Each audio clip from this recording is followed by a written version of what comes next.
ഒന്ന്, ഈ 10 ലക്ഷം മുകളിലുള്ള നിർമ്മാണങ്ങൾക്ക് 1% സെസ് ഏർപ്പെടുത്തിയത് ഈ അടുത്ത കാലത്താണ് എന്നുള്ള 100% കളവായിട്ടുള്ള കാര്യം. മറ്റൊന്ന്, ഇതുപോലെ ഇത് കേരളത്തിന്റെ കടം വീട്ടാൻ വേണ്ടിയിട്ടാണ് ഈ സെസ് പിരിക്കുന്നത് എന്നുള്ള കാര്യവും.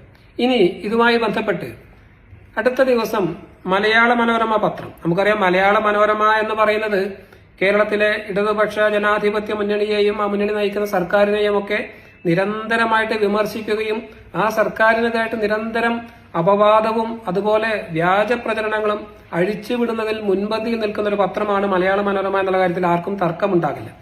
ആ മലയാള മനോരമയിൽ വന്ന ഒരു വാർത്ത കൂടി ഞാൻ നിങ്ങളെ വായിച്ചു കേൾപ്പിക്കാം. മനോരമ വാർത്ത പറയുന്നത്, അതിന്റെ തലക്കെട്ട് കെട്ടിട നിർമ്മാണ തൊഴിലാളി ക്ഷേമ സെസ്. ഇപ്പൊ ഈ വീഡിയോയിൽ പറഞ്ഞ അതേ സെസ്സാണ്. പിരിച്ചതിന്റെ 1.5 മടങ്ങ് വിനിയോഗിച്ച് കേരളം.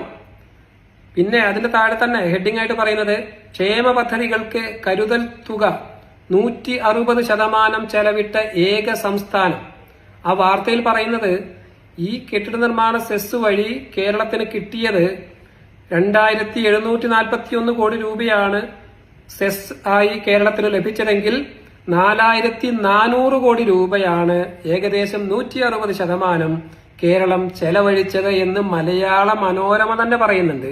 അത് മാത്രമല്ല, ഈ വാർത്തയിൽ മറ്റൊരു കാര്യം കൂടി, വളരെ പ്രധാനപ്പെട്ട ഒരു കാര്യം കൂടി പറയുന്നുണ്ട്.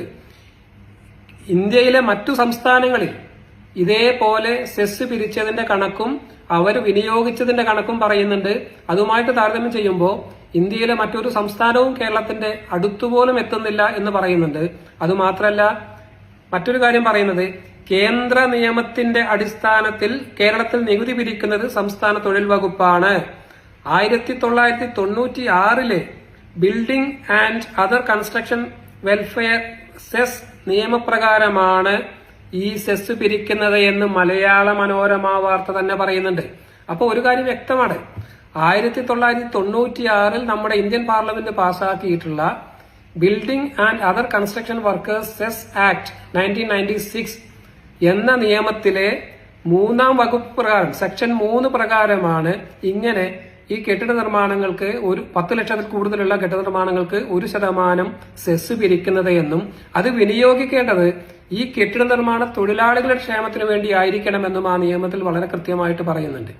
അതിനെയാണ് ഇപ്പോൾ UDFന്റെ ഇതുപോലെയുള്ള വീഡിയോ പ്രചരണത്തിലൂടെ അത് ഈ അടുത്ത കാലത്ത് നടപ്പിലാക്കപ്പെട്ടതാണ് എന്നും കേരള സർക്കാരിന്റെ കടം വീട്ടാൻ വേണ്ടിയിട്ടാണ് ഇങ്ങനെ ഈ സെസ് പിരിക്കുന്നത് എന്നുമുള്ള 100% വസ്തുതാവിരുദ്ധമായിട്ടുള്ള കാര്യങ്ങൾ ഇങ്ങനെ പ്രചരിപ്പിക്കുന്നത് എന്നുള്ളതാണ് അതിന്റെ കാര്യം. ഇവിടെ നമ്മൾ മനസ്സിലാക്കേണ്ട മറ്റൊരു കാര്യമുണ്ട്. അപ്പൊ ഇദ്ദേഹം ചോദിക്കുന്നുണ്ട്, അങ്ങനെയാണെങ്കിൽ ഈ രാമകൃഷ്ണനെ പോലെയുള്ള തെങ്ങുകയറ്റ തൊഴിലാളികൾക്കൊക്കെ കൊടുക്കുന്നുണ്ട്.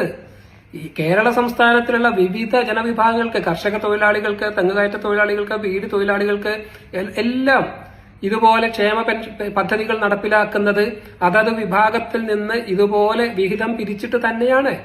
അതുപോലെ തന്നെയാണ് ഈ ഇന്ത്യ രാജ്യത്തെമ്പാടും 1996 മുതൽ നടപ്പിലാക്കപ്പെടുന്ന ഒരു നിയമത്തെയാണ് ഇപ്പോ ഈ അടുത്ത കാലത്ത് പിണറായി സർക്കാരിനെതിരായിട്ട് വഴിതിരിച്ചു വിടാനുള്ള ഒരു ദുഷ്ടലാക്കോടുകൂടി UDFന്റെ പോരാളികൾ പ്രചരിപ്പിക്കുന്നത് എന്നുള്ളത് നമ്മൾ തിരിച്ചറിയേണ്ടതുണ്ട്. ഇതുപോലെ ഇനി ലോക്സഭാ തെരഞ്ഞെടുപ്പാണ് വരാൻ പോകുന്നത്. ഇതുപോലെ 100 കണക്കിന് അപവാദ പ്രചരണങ്ങളും തെറ്റിദ്ധരിപ്പിക്കുന്ന കാര്യങ്ങളും അർദ്ധസത്യങ്ങളും UDFും BJPയും പ്രചരിപ്പിക്കുമെന്നുള്ളതിന്റെ ഏറ്റവും ഒടുവിലത്തെ ഉദാഹരണമായിട്ട് നമ്മൾ അതിനെ കാണണം. അതുകൊണ്ട് തന്നെ വളരെ ജാഗ്രതയോടുകൂടി നമ്മൾ മലയാളികൾ ഇരിക്കേണ്ടതുണ്ട് എന്നുള്ളതാണ്.